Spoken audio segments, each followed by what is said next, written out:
യുദ്ധകാലത്തുണ്ടായ നാശനഷ്ടങ്ങൾക്ക് ടെഹ്റാനിന് നഷ്ടപരിഹാരം ലഭിക്കുന്നതുവരെ America, Israel കൂടാതെ ശത്രുരാജ്യങ്ങളെന്ന് ഇറാൻ വിശേഷിപ്പിക്കുന്ന മറ്റ് രാജ്യങ്ങൾ എന്നിവയുമായി ബന്ധപ്പെട്ട കപ്പലുകളെ ഹോർമുസ് കടലിടുക്കിലൂടെ സഞ്ചരിക്കുന്നതിൽ നിന്ന് വിലക്കുന്നതിൽ നിർദ്ദേശം ഇറാൻ പാർലമെന്റ് പരിഗണിക്കുന്നതായി ഇറാനിയൻ ഔദ്യോഗിക മാധ്യമങ്ങൾ റിപ്പോർട്ട് ചെയ്യുകയാണ്.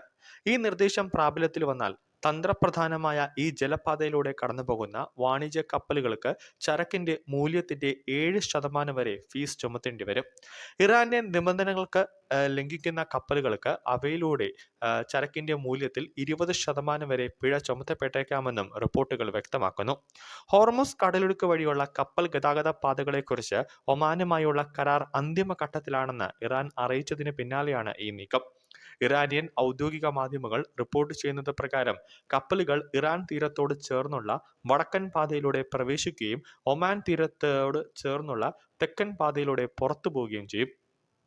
റിപ്പോർട്ട് ചെയ്യപ്പെട്ട ഈ ക്രമീകരണത്തെക്കുറിച്ച് ഒമാൻ പരസ്യമായി പ്രതികരിച്ചിട്ടില്ല. എങ്കിലും ഈ കരാറിനെക്കുറിച്ച് ഇറാൻ നൽകിയ വിശദീകരണം ട്രംപ് ഭരണകൂടം തള്ളിയിരിക്കുകയാണ്.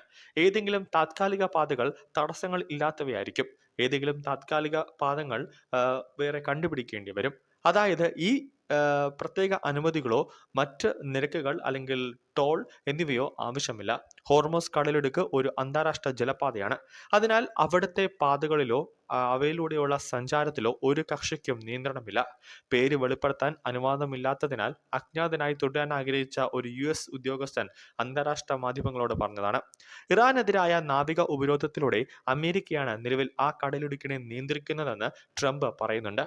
ഫെബ്രുവരി 28-ന് ഇറാനെതിരെ അമേരിക്കയും ഇസ്രയേലും യുദ്ധം ആരംഭിച്ചതിന് ശേഷം 5 മാസത്തിലേറെ കാലം പിന്നിട്ടപ്പോഴാണ് ഈ പുതിയ നിർദ്ദേശം പുറത്തുവരുന്നത്. അസംസ്കൃത എണ്ണ അല്ലെങ്കിൽ ദ്രവീകൃത പ്രകൃതിവാതകം, മറ്റ് ആഗോള വ്യാപാര ഉത്പന്നങ്ങൾ എന്നിവയുടെ ഗതാഗതത്തിന് നിർണായകമായ ഹോർമുസ് കടലിടുക്ക് സംഘർഷം രൂക്ഷമാകുന്നതുവരെ തുറന്നു തന്നെ കിടന്നിരുന്നു.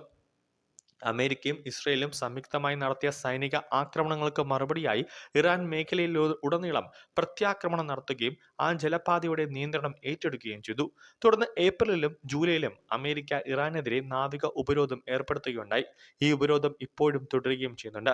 ജൂൺ മധ്യത്തിൽ ട്രംപ് ഭരണകൂടവും ഇറാനിയൻ നേതൃത്വം തമ്മിൽ സംഘർഷം അവസാനിപ്പിക്കാനും കടലിടുക്ക് വീണ്ടും തുറക്കാനും വേണ്ടി ഒപ്പുവെച്ച താത്കാലിക ധാരണാപത്രം ഇരുപക്ഷവും തമ്മിൽ വീണ്ടും ആക്രമണങ്ങൾ ഉണ്ടായതോടെ തകർന്നുപോയി.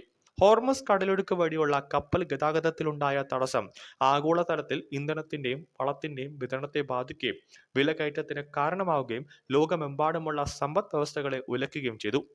കടലിടുക്ക് വീണ്ടും തുറക്കുന്നതിനുള്ള ചർച്ചകൾ പുരോഗമിക്കുകയാണെന്ന് ട്രംപ് പറഞ്ഞിരിക്കുകയാണ്. മധ്യസ്ഥ ശ്രമങ്ങളിൽ സഹായിക്കുന്ന തുർക്കി വിദേശകാര്യ മന്ത്രിയും അമേരിക്കയും ഇറാനും തമ്മിലുള്ള താത്കാലിക കരാർ ഉടൻ പ്രഖ്യാപിക്കപ്പെട്ടേക്കുമെന്ന് സൂചിപ്പിക്കുന്നുണ്ട്. സംഘർഷം കൂടുതൽ വഷളാകുന്നതിലും തങ്ങളുടെ എണ്ണ അടിസ്ഥാന സൗകര്യങ്ങൾക്ക് നേരെ ആക്രമണം ഉണ്ടാവുന്നതിലും ഗൾഫ് രാജ്യങ്ങൾ ആശങ്കയിലാണ്. മേഖലയിലെ സംഘർഷം ലഘൂകരിക്കുന്നതിനായി ഒരു ഇടക്കാല ധാരണയിലെത്താൻ എല്ലാ കക്ഷികളോടും ആവശ്യപ്പെടുന്നുണ്ട്.